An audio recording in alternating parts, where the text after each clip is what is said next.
Buenos días, hermanos. Vamos a dar comienzo a la predicación de esta mañana. Les pido que abran sus Biblias en el Evangelio de Lucas, capítulo 4. Evangelio de Lucas, capítulo 4, versículos 16 al 19. Lucas, capítulo 4, versículos 16 al 19. Dice así la palabra de Dios, hermanos. Vino a Nazaret, donde se había criado, y en el día de reposo entró en la sinagoga, conforme a su costumbre, y se levantó a leer. Y se le dio el libro del profeta Isaías, y habiendo abierto el libro, halló el lugar donde estaba escrito: El Espíritu del Señor está sobre mí, por cuanto me ha ungido para dar buenas nuevas a los pobres.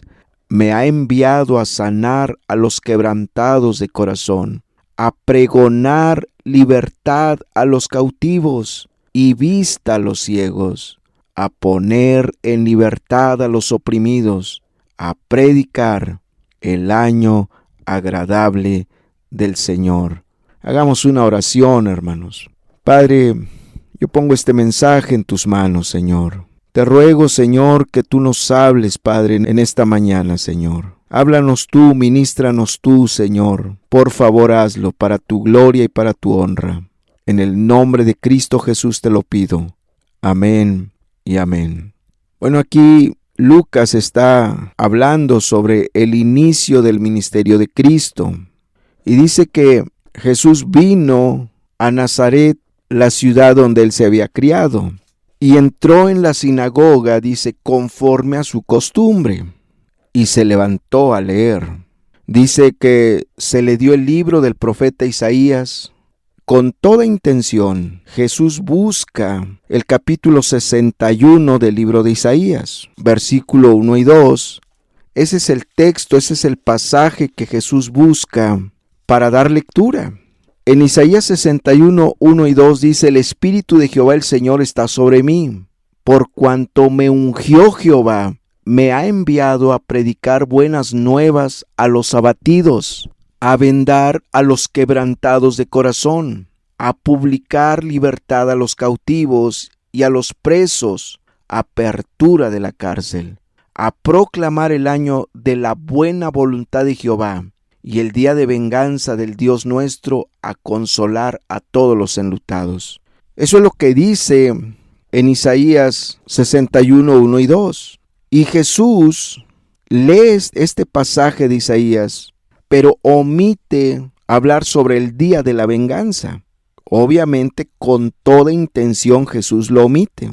Y él lee así: El Espíritu del Señor está sobre mí, por cuanto me ha ungido para dar buenas nuevas a los pobres.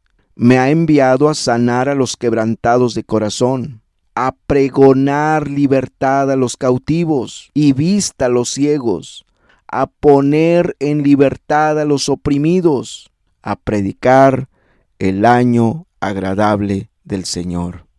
Impresionante, interesante que Jesús, al iniciar su ministerio, toma este pasaje mesiánico de Isaías y lo lee en la sinagoga, delante de mucha gente que lo estaba escuchando. Con toda claridad, de una manera contundente y con vehemencia, Jesús da lectura a este pasaje y dice: El Espíritu del Señor está sobre mí, por cuanto me ha ungido. Jesús está hablando de sí mismo y les está diciendo que Jehová lo había ungido a él. Se los está diciendo con todas sus letras, de una manera muy clara, muy nítida. Dios me ha ungido, les dice. Soy el ungido de Dios. He sido ungido por Dios y he venido a ustedes. Ahora, los judíos, hermanos, entendían muy bien lo que significaba ser ungido. Ellos estaban muy familiarizados con este término y sabían claramente lo que implicaba, lo que significaba ser ungido. Se ungían a los reyes, se ungían a los sacerdotes, se ungían a los profetas, se ungían a cosas u objetos para uso exclusivo del templo. en el caso de las personas, eran ungidas para una misión especial, para una tarea específica, para un mandato, para una orden. El que era ungido recibía autoridad, poder, gracia, sabiduría, respaldo de Dios, asistencia de Dios. Ahora los judíos, los que estaban escuchando en ese momento a Cristo, tenían todo el Antiguo Testamento lleno de ejemplos prácticos de lo que venía a significar y de lo que venía a implicar ser ungido. Por ejemplo, ahí en Éxodo capítulo 30, versículos 22 al 30. Éxodo 30, solo para ver algunos ejemplos. Éxodo capítulo 30, versículos 22 al 30 dice así: Habló más Jehová a Moisés diciendo: Tomarás especias finas, de mirra excelente 500 siclos, y de canela aromática la mitad, esto es 250, de cálamo aromático 250, de casia 500, según el ciclo del santuario, y de aceite de olivas 1 hin. Y harás de ello el aceite de la santa unción, superior ungüento, según el arte del perfumador será el aceite de la unción santa. Con él ungirás el tabernáculo de reunión, el arca del testimonio, la mesa con todos sus utensilios, el candelero con todos sus utensilios, el altar del incienso, el altar del holocausto con todos sus utensilios, y la fuente y su base. Así los consagrarás, y serán cosas santísimas. Todo lo que tocar en ellos será santificado. Ungirás también a Aarón y a sus hijos, y los consagrarás para que sean mis sacerdotes. Entonces aquí estamos viendo cómo Dios ordenó a Moisés ungir el tabernáculo, el arca del testimonio, la mesa con todos sus utensilios, el candelero con todos sus utensilios, el altar del incienso, el altar del holocausto con todos sus utensilios, y la fuente y su base. ¿Para qué? Para que sean de uso exclusivo para las cosas de Dios. Y también dice, vas a ungir a Aarón y a sus hijos para que estén plenamente consagrados a Dios como sacerdotes. Allí en 1 de Samuel, capítulo 9, primer libro de Samuel, vemos otro ejemplo. Capítulo 9, 1 de Samuel 9, versículos 16 y 17, dice así: Mañana a esta misma hora yo enviaré a ti un varón de la tierra de Benjamín, al cual ungirás por príncipe sobre mi pueblo Israel, y salvará a mi pueblo de mano de los filisteos, porque yo he mirado a mi pueblo por cuanto su clamor ha llegado hasta mí. Y luego que Samuel vio a Saúl, Jehová le dijo: He aquí, este es el varón del cual te hablé, este gobernará mi pueblo. Entonces vemos cómo cuando Dios decidió que Saúl fuera el rey de Israel, cómo lo unge para un propósito específico, para salvar a su pueblo de mano de los filisteos, ¿sí? Y también podemos ver el caso del ungimiento de David, cómo David fue ungido para que fuera rey de Israel con propósitos específicos. Y allí en primer libro de Reyes, capítulo 19, primero de Reyes, capítulo 19, versículos 15 al 17. Primero de Reyes 19, 15 al 17. Dice así: Y le dijo Jehová: Ve, vuélvete por tu camino por el desierto de Damasco, y llegarás y ungirás a Hazael por rey de Siria. A Jehú, hijo de Nimsi, ungirás por rey sobre Israel. Y a Eliseo, hijo de Safat, de Abel Meola, ungirás para que sea profeta en tu lugar. Y el que escapare de la espada de Hazael, Jehú lo matará. Y el que escapare de la espada de Jehú, Eliseo lo matará. Entonces aquí vemos cómo Dios le da indicaciones específicas a Elías para que unja a Hazael como rey de Siria, a Jehú como rey de Israel y a Eliseo como el profeta de Israel. Y les señala el propósito de su ungimiento. ¿Cuál era el propósito de ser ungidos? Dice, el que escapare de la espada de Hazael, Jehú lo matará, y el que escapare de la espada de Jehú, Eliseo lo matará. De hacer justicia, de ejecutar venganza. Entonces, el ser ungido significaba ser apartado, ser consagrado para uso exclusivo de las cosas de Dios. Cuando una persona era ungida, era separada, era consagrada para una misión exclusiva, para una encomienda especial, para un mandato especial de parte de Dios. Solo el ungido podía cumplir con esa tarea, con esa responsabilidad por el cual lo habían ungido. Nadie más podía hacerlo. Es impresionante que Jesús les está diciendo en Lucas 4:18 que Él es el ungido de Jehová.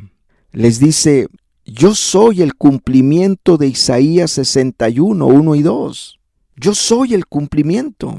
Yo soy el Mesías, que ha sido ungido por Jehová, por el Espíritu Santo, para una misión especial. Dios me ha dado un mandato que cumplir, por lo cual he sido ungido. Tengo una orden de Dios, tengo un mandato de parte de Dios que tengo que llevar a cabo. He sido enviado con una gran tarea, con una gran responsabilidad que debo cumplir. Dios me ha dado un mandato. Estoy aquí por una misión especial de parte de Dios. La gente se quedó impactada, se quedó azorada, se quedó asombrada. Y no es el propósito ahora ver la actitud de la gente ante esta declaración de Cristo, sino el propósito que hoy nos ocupa es ver cuál fue la causa, cuál fue la razón, el motivo por el cual Cristo fue ungido, por el cual Cristo fue separado, consagrado, apartado por Dios. Volvemos a Lucas 4:18. Volvemos al Evangelio de Lucas, capítulo 4, verso 18. Les dice, el Espíritu del Señor está sobre mí, por cuanto me ha ungido para dar buenas nuevas a los pobres. Esto es impresionante, esto es tremendo, esto es maravilloso, porque está hablando de que Dios envió a Cristo, le dio una misión, le dio un mandato, le dio una orden. Y ese mandato que Cristo recibió del Padre fue dar buenas nuevas a los pobres. Te envío para que des buenas nuevas a los pobres. ¿Qué significa eso? Significa que Dios piensa en los pobres, que a Dios le importan los pobres, que a Dios le interesan los pobres, que a Dios le preocupan los pobres. Y mandó a su propio Hijo, lo ungió para que lleve un mensaje de buenas nuevas a los pobres. Impresionante. Que Dios se fija en los pobres, que Dios piensa en los pobres, que Dios se preocupa por los pobres. Obviamente, en primer lugar, los pobres espiritualmente. Veamos el mensaje de buenas nuevas para los pobres. Mateo 5:3. Evangelio de Mateo capítulo 5, versículo 3. Evangelio de Mateo capítulo 5, versículo 3. Dice así, bienaventurados los pobres en espíritu, porque de ellos es el reino de los cielos. Este es el mensaje que Dios le pidió a Cristo que le diera a los pobres. Este es el mensaje por el cual Dios lo ungió. Que les dijera a los pobres, ustedes son bienaventurados, porque de ustedes es el reino de los cielos. Los pobres espiritualmente hablando, los que ven su necesidad de Dios, los que dependen de Dios, los que buscan a Dios, los que aman a Dios, los que viven para Dios, los que les importa a Dios. Ellos son los pobres en espíritu, los que claman a Dios de día y de noche, los que se aferran a Dios, los que están conscientes y saben que ningún otro hay esperanza, que ningún otro ayuda más que de Dios. Y por eso lo buscan, se humillan ante Él, se sujetan a Él. A esos pobres espiritualmente hablando, Dios le dijo a Cristo, te envío para que les lleves un mensaje a los pobres, para que les digas a los pobres en espíritu que de ellos es el reino de los cielos, de ellos es la gloria, de ellos es el país celestial, de ellos es la salvación eterna, de ellos es el cielo, de ellos es la ciudad celestial, de ellos es la presencia de Dios, de ellos es la gracia y el poder de Dios sobre sus vidas, de ellos son las promesas de Dios. Quiero que los pobres espiritualmente hablando sean consolados, sean fortalecidos, sean animados. Dios pensó en los pobres espiritualmente hablando. Había en los tiempos de Cristo muchas personas que eran pobres espiritualmente hablando, como Zacarías, el papá de Juan el Bautista, Elizabeth, la mamá de Juan el Bautista, Simeón, Ana y muchos otros más que buscaban mucho a Dios porque eran pobres espiritualmente. Y a todos los que se iban a añadir a la lista de los que son pobres en espíritu, para ellos es este mensaje de buenas nuevas. ¿Tú eres pobre de espíritu? ¿Tú eres pobre de espíritu? ¿Buscas mucho a Dios? Jesús vino a darte de parte de Dios. Jesús fue ungido y enviado por Dios desde los cielos para traerte un mensaje de bienaventuranza, un mensaje de buenas nuevas, para decirte, tuyo es el reino de los cielos, el país celestial, esa es tu ciudad, la gloria eterna. Tuya es la presencia de Dios, la gracia y el poder de Dios están sobre ti. Tuyas son las promesas de Dios. Qué glorioso es ser pobre de espíritu. Dios quiere que continuamente los pobres de espíritu estén conscientes de ello. Continuamente Dios hace resonar y retumbar las palabras de Cristo sobre los pobres de espíritu. De ustedes es el reino de los cielos. Para ustedes está al alcance el poder de Dios, la gracia de Dios. Para ustedes es las promesas de Dios. Pero también pensó en los pobres materialmente, a los pobres económicamente. En los tiempos de Cristo había mucha gente muy pobre económicamente, muy pobre materialmente hablando. Y nosotros vemos cómo Jesús ahí en el Evangelio de Mateo 6, del 25 al 34, Mateo 6, del 25 al 34, voy a dar lectura, Mateo 6, 25 al 34, vemos que Jesús les dijo, por tanto os digo, no os afanéis por vuestra vida, qué habéis de comer o qué habéis de beber, ni por vuestro cuerpo qué habéis de vestir, no es la vida más que el alimento y el cuerpo más que el vestido. Mirad las aves del cielo que no siembran ni ciegan ni recogen en graneros y vuestro Padre Celestial las alimenta, ¿no valéis vosotros mucho más que ellas? ¿Y quién de vosotros podrá, por mucho que se afane, añadir a su estatura un codo? Y por el vestido, ¿por qué os afanáis? Considerad los lirios del campo, cómo crecen, no trabajan ni hilan. Pero os digo que ni aun Salomón con toda su gloria se vistió así como uno de ellos. Y si la hierba del campo que hoy es y mañana se echa en el horno, Dios la viste así, ¿no hará mucho más a vosotros, hombres de poca fe? No os afanéis pues diciendo qué comeremos o qué beberemos o qué vestiremos, porque los gentiles buscan todas estas cosas, pero vuestro Padre Celestial sabe que tenéis necesidad de estas cosas. Mas buscad primeramente el reino de Dios y su justicia, y todas estas cosas os serán añadidas. Así que no os afanéis por el día de mañana, porque el día de mañana traerá su afán. Basta cada día su propio mal. Es un pasaje pronunciado por Cristo, dirigido a los pobres materialmente hablando, los que se angustiaban pensando, ¿qué voy a comer mañana? ¿Qué voy a vestir? ¿Qué voy a calzar? ¿Con qué voy a pagar mis deudas? ¿Cómo le voy a hacer con esta situación económica? ¿Cómo le voy a hacer con estos gastos? Jesús se dirigió a ellos y les dijo, busquen primero el reino de Dios y su justicia, y Dios va a ser fiel en suplir lo básico, lo elemental, lo necesario en sus vidas. Porque Dios es bueno. Vean los lirios del campo. Vean a las aves del cielo. A los lirios del campo Dios los viste, a las aves de los cielos Dios las alimenta. ¿Cuánto más ustedes? Pero busquen primero a Dios. Ese fue el mensaje de buenas nuevas a los pobres. Dios es bueno, Dios es fiel. Dios nunca te va a desamparar. Dios te va a ayudar a salir adelante. Dios puede hacer que tus deudas queden liquidadas.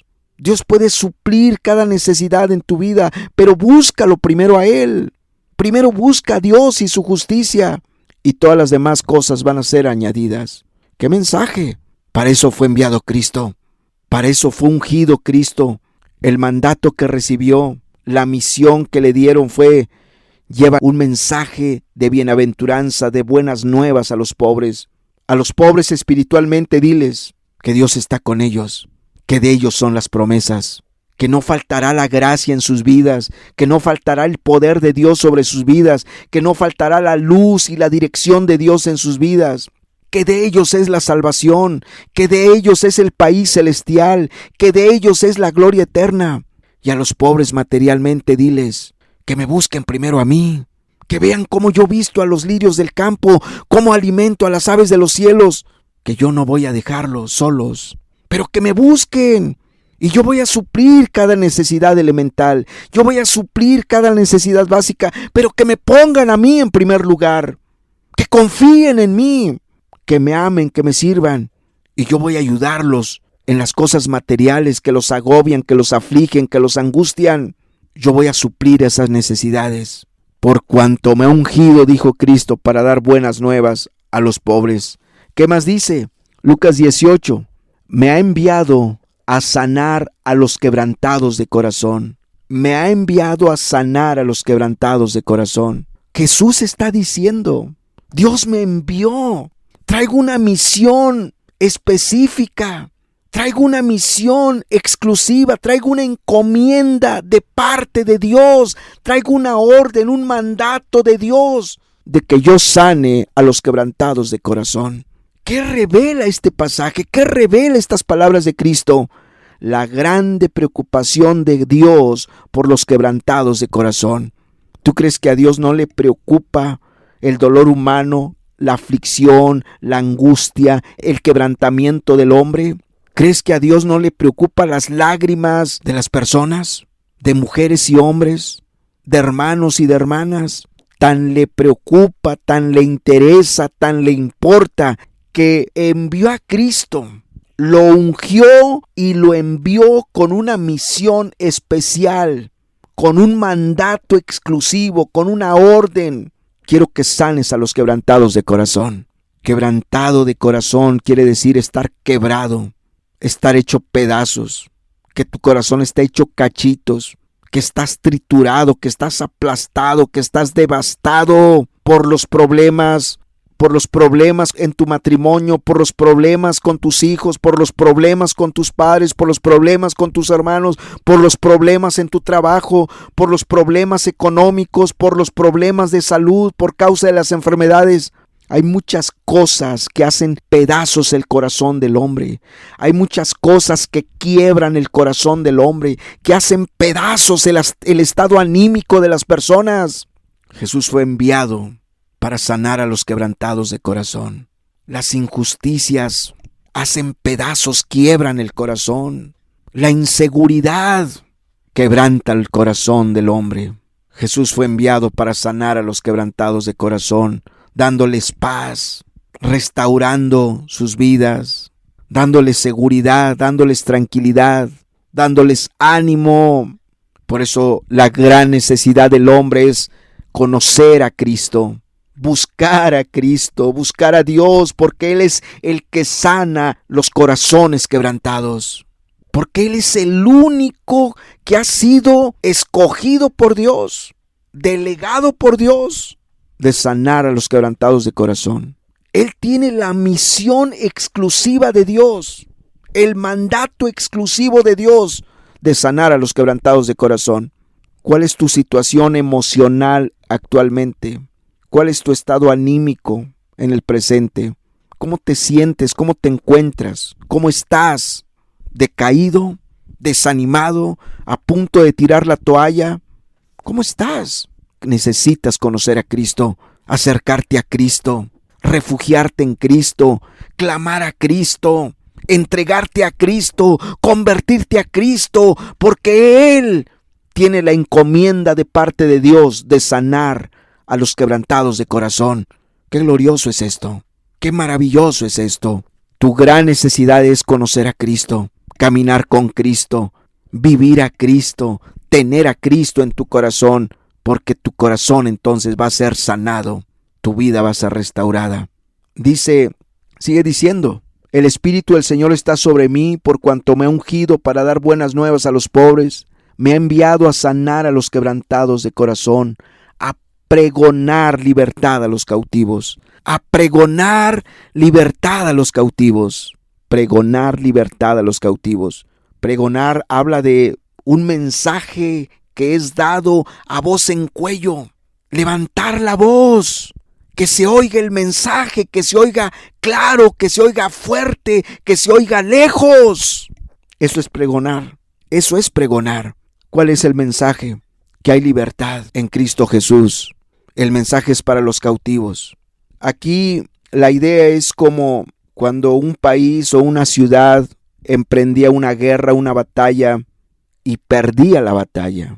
Y sus soldados eran llevados cautivos, eran tomados prisioneros de guerra. Familias enteras sufrían los daños colaterales de la pérdida de una guerra, de la pérdida de una batalla. Eran llevados cautivos. Cuando Jesús vino, literalmente Israel estaba esclavizado, subyugado, sometido por el imperio romano. Israel había perdido la batalla con ellos, había perdido la guerra y ahora estaba subyugado, sometido. Ese Israel glorioso, conquistador, ese Israel con un ejército impresionante, con un ejército victorioso, con un ejército glorioso, con un ejército invicto, con un ejército en conquista, que no perdía una batalla, ya no era más. Israel ahora estaba sometido, no tenía ejército. Sus soldados habían sido muertos, derrotados, devastados, llevados en cautiverio. Pero no solamente Israel perdió esa batalla de una manera física, literal, sino el Israel santo del Antiguo Testamento, que buscaba a Dios, que amaba a Dios, que servía a Dios, que se guardaba para Dios, ahora estaba viviendo bajo el yugo, bajo la esclavitud del pecado. Habían perdido la batalla contra el pecado. Habían sido vencidos por el pecado. Eran prisioneros del pecado, esclavizados por el pecado. Era terrible e impresionante la vida que estaban experimentando los israelitas, esclavizados por los romanos, subyugados por los romanos, pero también esclavizados por el pecado. Y a estos cautivos que habían perdido la batalla, que tiempo atrás habían sido verdaderos guerreros, que tiempo atrás habían sido un ejército victorioso, pero que ahora estaban derrotados y sometidos, esclavizados. A estos Jesús les dijo: Dios me ha enviado, fui ungido para una misión especial. Traigo un mensaje a los cautivos, que yo puedo libertarlos de su cautividad. Yo puedo hacerlos libres. En primer lugar, los puedo hacer libres del pecado, que ese es el mayor enemigo y es la mayor tragedia y es la mayor calamidad y es la mayor desgracia, ser esclavos del pecado. Porque si eres libre de la esclavitud del hombre, de otra nación, de otro ejército, pero si eres esclavo del pecado, estás igual de miserable. Tu condición es terrible y espantosa.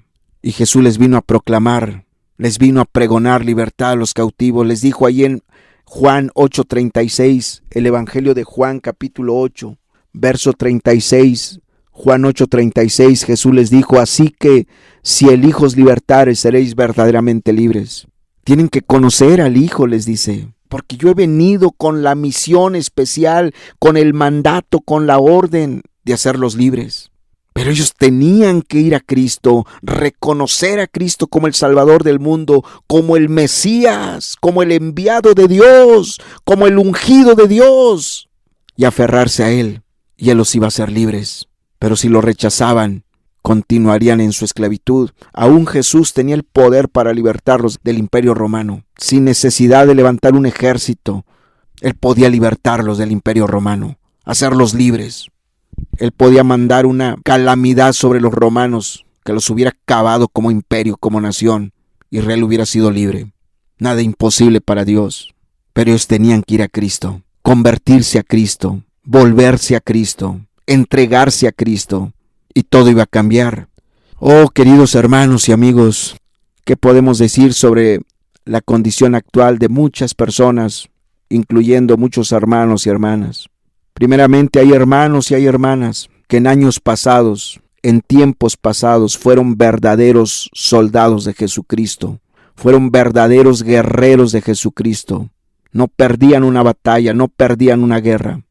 Estaban llenos de celo, de fuego y de pasión para luchar contra las fuerzas del maligno. llegaban a un lugar e implantaban el reino de Dios en familias enteras, en comunidades, en ciudades. Eran verdaderos guerreros de Dios, verdaderos soldados de Dios. Eran el verdadero ejército de Jesucristo. Un ejército victorioso, un ejército glorioso que combatía las fuerzas del maligno, que implantaban el reino de Dios a diestra y a siniestra. Pero algo pasó, se descuidaron, hubo un descuido, tal vez confianza en sí mismo, se relajaron, se aligeraron y perdieron la batalla contra el pecado, perdieron la batalla contra las fuerzas del maligno, perdieron la batalla contra el mundo. Y hoy son cautivos del pecado, son cautivos del diablo, son cautivos del mundo, son cautivos de su propia carne. Algunos llevan años, hermanos y hermanas, esclavos. Muchos han llegado a pensar que ya no hay esperanza, que ya no hay remedio. Queridos hermanos y hermanas, amigos y amigas que me escuchan, hay esperanza en Jesucristo. Jesús fue ungido y enviado con un mensaje especial para ti, exclusivamente para ti. Jesús recibió el mandato de parte de Dios, la orden, la misión de parte de Dios, de pregonar un mensaje a los cautivos, de decirles, yo te puedo liberar, yo te puedo hacer libre. ¿Acaso crees que Dios no sabe de tus esclavitudes, de tu cautiverio? ¿Acaso crees que Dios no sabe, no ve que llevas años de esclavo de la inmoralidad, de la pornografía, del adulterio, de la fornicación, del alcohol, del cigarro, de las drogas? ¿Acaso crees que Dios desconoce tu esclavitud? ¿Acaso crees que Dios no sabe de lo que eres esclavo? ¿De quién estás cautivo? Claro que sí lo sabe. Te conoce perfectamente y Él quiere hacerte libre. En Él hay libertad. Así que si el Hijo os libertare, seréis verdaderamente libres. La esperanza de tu libertad se llama Jesucristo. Tú puedes ser libre, tú puedes nuevamente ser un soldado verdadero de Jesucristo, combatiente, guerrero. Tú puedes ser levantado nuevamente como un soldado valiente, como un soldado dispuesto a todo por Cristo. Tú puedes ser levantado para glorificar el nombre de Dios, para dar testimonio del poder libertador de Jesucristo, del poder ayudador de Jesucristo. Tú puedes ser levantado para ser el instrumento poderoso en las manos de Dios. Hay esperanza en Jesucristo, pero tienes que ir a Jesucristo, tienes que conocer a Jesucristo, tienes que tener un encuentro personal con Él, tienes que tener una relación personal con Él. Él es el único que te puede libertar, nadie más. Ni la ciencia ni los hombres te pueden libertar de tus cautivadores, de tus verdugos. Solo el Señor Jesucristo. Búscalo. Hay esperanza en Jesucristo. Búscalo. Hay poder en Jesucristo. Búscalo. Él es poderoso libertador. No hay nada imposible para Él. Sigue diciendo ahí en Lucas 4:18, el Espíritu del Señor está sobre mí por cuanto me ha ungido para dar buenas nuevas a los pobres. Me ha enviado a sanar a los quebrantados de corazón, a pregonar libertad a los cautivos y vista a los ciegos. Vista a los ciegos. En primer lugar se refiere a la ceguera espiritual. Israel estaba ciego, en una ceguera espantosa, en unas tinieblas terribles, impresionantes. Y Jesús fue enviado, fue ungido y enviado para abrir los ojos de los ciegos espiritualmente hablando, para que vieran a Jesucristo, para que vieran las maravillas de Dios, el poder de Dios, para que vieran y entendieran que en Jesucristo hay luz, hay visión. Jesús veía las tinieblas de su pueblo. Jesús miraba las grandes tinieblas, la gran ceguera de muchas personas. Y Jesús vino para abrir los ojos de los ciegos. A muchos les abrió su entendimiento, los alumbró, les abrió la vista espiritual. A muchos cayeron postrados a sus pies diciéndole, tú eres el Cristo, el Hijo del Dios viviente. Tú eres el Salvador del mundo. Tú eres el Rey de gloria, tú eres el Mesías, tú eres el ungido de Dios. Porque ellos fueron a Jesucristo y le pidieron que los alumbrara, que los ayudara a entender los planes y propósitos de Dios. Y Jesús respondió a ese clamor, a ese ruego, a esa súplica, y les abrió los ojos. Y ellos se entregaron a Él. Ellos se entregaron a Él.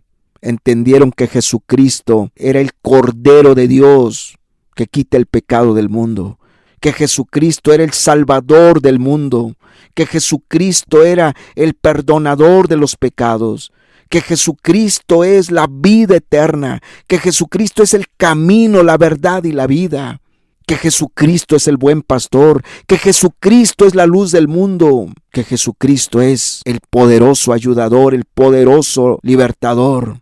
Y cuando lo vieron, cuando lo conocieron, cuando se entregaron a Él, estuvieron dispuestos hasta dar la vida. Muchos dieron la vida por Cristo porque sus ojos fueron abiertos y entendieron que Cristo era el todo, que fuera de Cristo nada valía la pena, que fuera de Cristo todo era vano, todo era basura, todo era terrenal, temporal, pasajero, que el único que valía la pena era caminar con Cristo, amar a Cristo, servir a Cristo.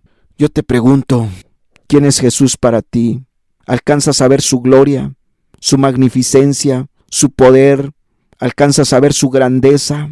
¿Alcanzas a entender y a ver que en esta vida lo único que vale la pena es vivir para Cristo, amar a Cristo, servir a Cristo, consagrarte a Cristo, agradar a Cristo? Lo puedes ver, lo puedes entender. ¿Quién es Jesús para ti? ¿Qué tanto vale Cristo para ti? ¿Es el número uno en tu vida? ¿Realmente lo amas? ¿Realmente para ti lo más importante es Jesucristo? Si no es así, tú estás ciego. No puedes ver su magnificencia, su grandeza, su poder, su gloria. No puedes ver que lo único que vale la pena en esta vida es vivir para Él. Por lo tanto, acércate a Cristo, ruégale, pídele, suplícale, clámale que te abra los ojos, que pueda ver su grandeza, su gloria, su poder, su magnificencia, que puedas ver y entender que lo único que vale la pena en esta vida es vivir para Él, es amarlo a Él, es agradarlo a Él, es hacer su voluntad, es consagrarte a Él, es rendirte a Él, es hacer la obra de Él. Y Él te va a conceder esa gracia, esa luz, y tú serás como aquellos cristianos de antaño que dieron su vida por Cristo, que vivieron para Cristo, que se dieron por Cristo, que amaron a Cristo, que sirvieron a Cristo. La razón, querido hermano y hermana, de que tu vida espiritual es muy raquítica, que realmente haces muy poco para Cristo, te justificas mucho, no tienes carga por el reino de Cristo, no te importa su honor, su nombre, su gloria, es porque estás ciego. Hay tinieblas en ti. Dile a Dios que te alumbre para que puedas ver su gloria y te puedas rendir a Él. En su gran misericordia y compasión, Él también abrió los ojos de los ciegos físicamente hablando. ¿A cuántos ciegos no les abrió los ojos? Él no ha cambiado. Él es poderoso sanador. Él puede hacer grandes milagros en este tiempo, porque Él es el Rey de gloria, el Dios de todo poder, el Dios de maravillas. Es precioso, Cristo es glorioso.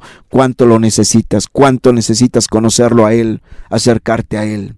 Sigue diciendo, a pregonar libertad a los cautivos y vista a los ciegos, a poner en libertad a los oprimidos. A poner en libertad a los oprimidos.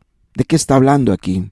Aquí está hablando de gente que está oprimida por el diablo, de gente que está cautivada por el diablo, que está encadenada por el diablo.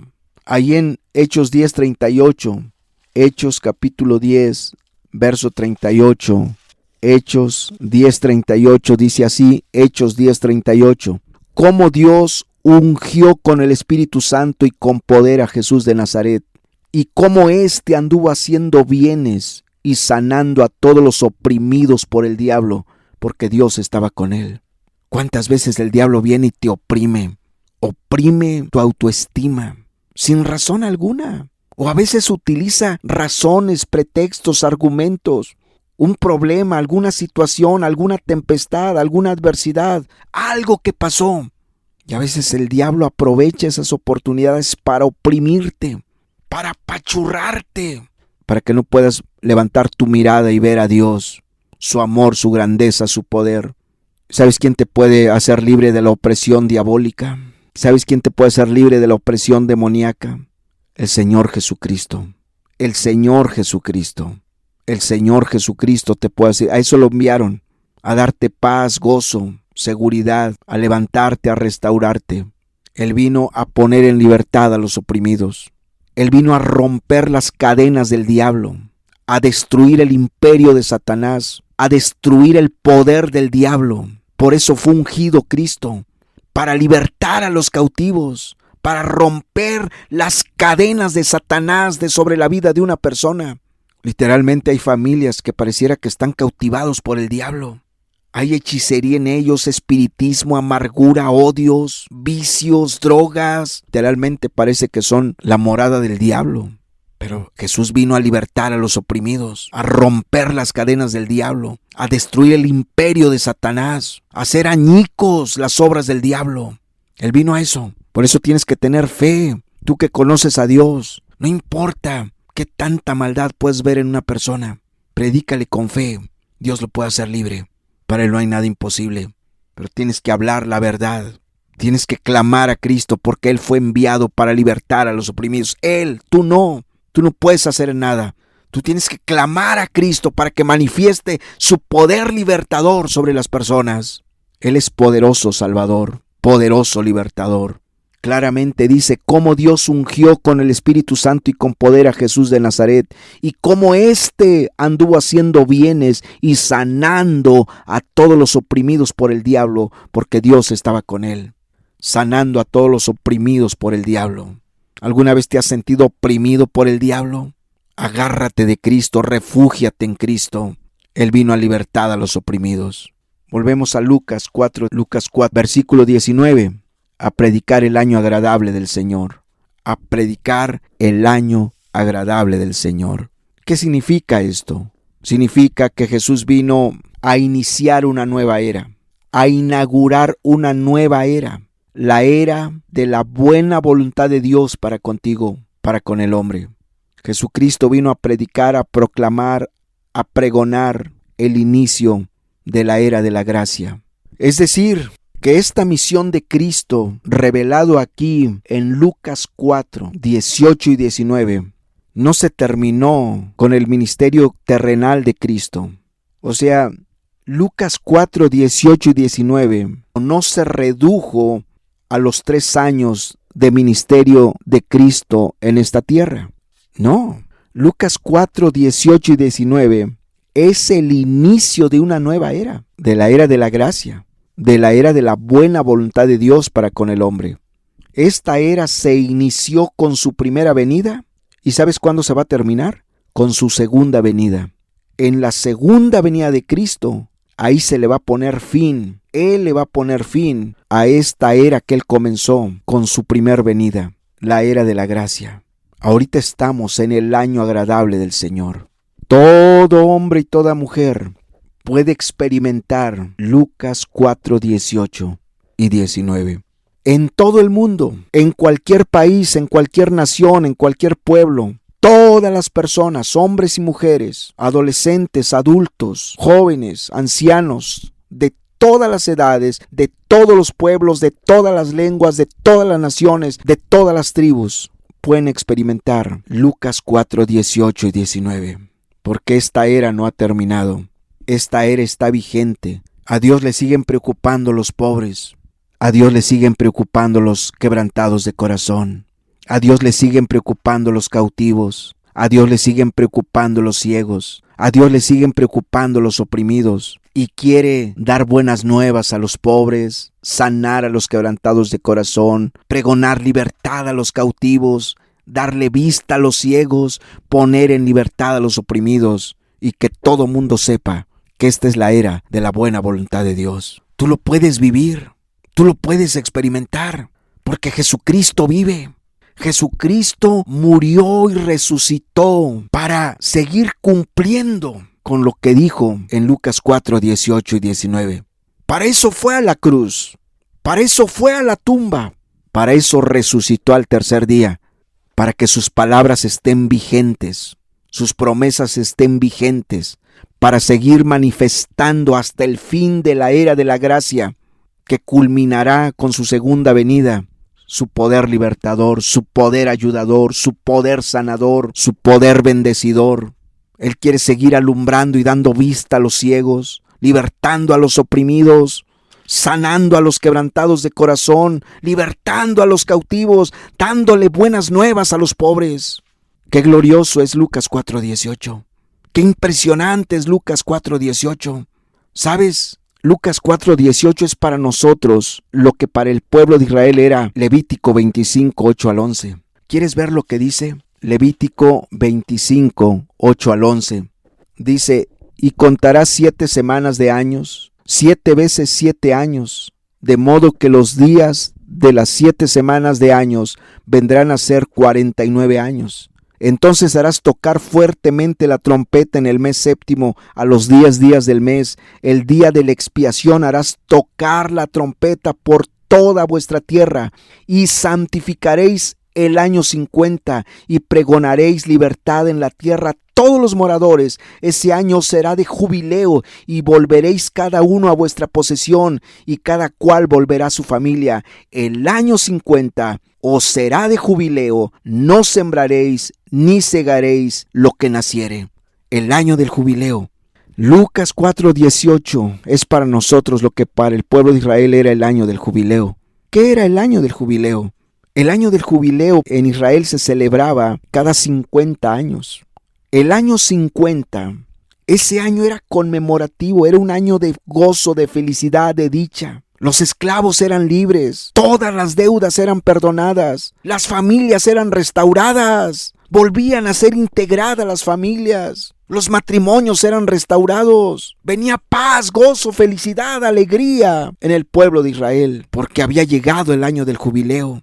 Previamente se había hecho la expiación por los pecados. Por lo tanto, todo el pueblo estaba perdonado por Dios al entrar el año del jubileo. Y era gozo por donde quiera, felicidad, alegría, amor, paz, tranquilidad, restauración, bendición. Por todos lados, a diestra y a siniestra, se miraba la bendición de Dios, la asistencia de Dios, el gozo de Dios, la felicidad, la alegría de Dios en el pueblo.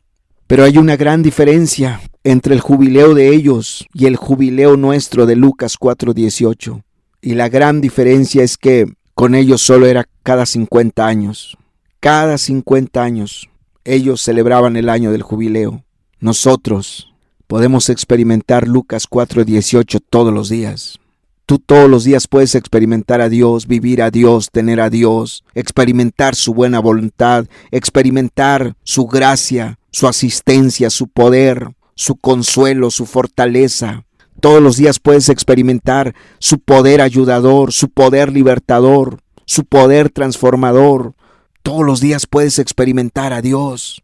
Esa es la gran diferencia, que con el pueblo de Israel solo era cada 50 años. Nosotros lo podemos experimentar todos los días. Todos los días podemos tener a Dios, su bendición, su asistencia, su gracia, su poder. ¡Qué glorioso es Cristo! Bajó del cielo con una misión especial. Dejó la gloria para acatar un mandato, una orden, una misión, para venir a inaugurar la era de la gracia. Hoy estamos en la era de la gracia. Después de 2000 años, seguimos en la era de la gracia. Dios está dispuesto a darte buenas nuevas, a libertarte, a sanarte, a darte vista, a libertarte de la opresión del diablo, a decirte que tú estás en la buena voluntad de Dios, a decirte que Dios te tiene buena voluntad. Por eso omitió hablar del juicio de Isaías 61:2, omitió hablar del día de la venganza.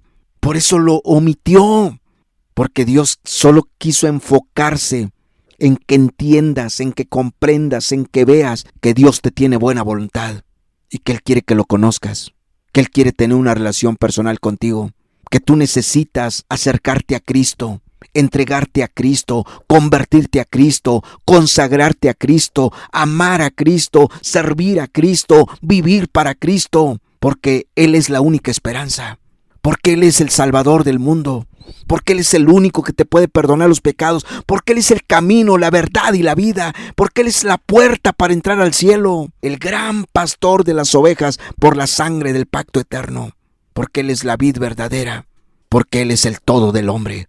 Fuera de Él nada vale la pena, nada sirve, todo es pasajero, todo es en vano fuera de Dios. Si no tienes a Cristo, te perderás para siempre. Si no tienes a Cristo, si no conoces a Cristo, si no caminas con Cristo, si no te has convertido a Cristo, si no te has entregado a Cristo, si no amas a Cristo, si no estás viviendo para Cristo, todo lo que hagas es en vano. No importan tus esfuerzos y sacrificios. llegarás al infierno. ¿Por qué dejar ir esta oportunidad? ¿Por qué desperdiciar esta oportunidad, esta gloriosa oportunidad, si estamos en la era de la gracia, en la era de la buena voluntad de Dios? ¿Por qué dejar ir esta oportunidad si Dios te está diciendo, te tengo buena voluntad? Esta es la era de la buena voluntad de Dios. ¿Por qué no haces un alto, reflexionas y recapacitas y tomas la decisión de aprovechar esta oportunidad que tienes delante de ti de conocer a Dios?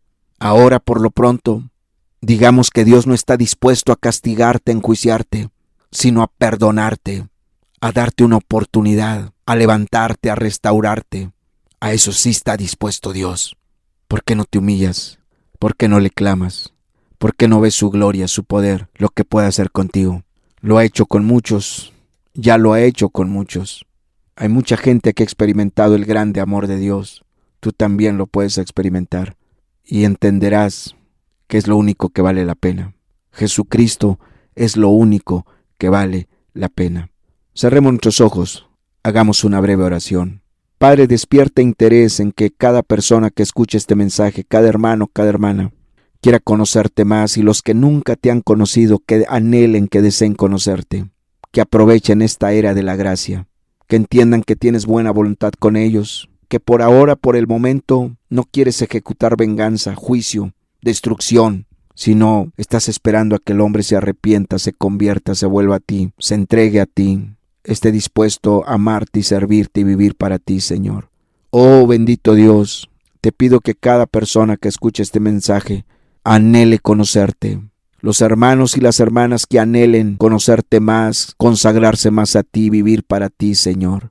Y los que no te conocen, Padre, que tengas misericordia de ellos y que puedan desear conocerte, por favor, Señor. Tú eres precioso, tú eres hermoso, tú eres maravilloso. Nadie como tú, Señor. Nadie como tú, Jesús. Eres sin igual, Señor. Eres maravilloso. Haces cosas gloriosas cuando llegas a la vida de una persona. Haces cosas maravillosas, gloriosas, preciosas cuando llegas a la vida de una persona. Que cada uno anhele vivir eso. Que cada uno anhele tener una experiencia contigo para vivir lo que tú haces en los corazones de los que se entregan a ti. Para experimentar lo que tú haces en la vida de una persona que decide convertirse a ti, entregarse a ti, Señor. Yo pongo todo en tus manos y muchas gracias por habernos hablado. En el nombre de Jesucristo. Amén y amén. Eso es todo, hermanos. Que Dios los bendiga.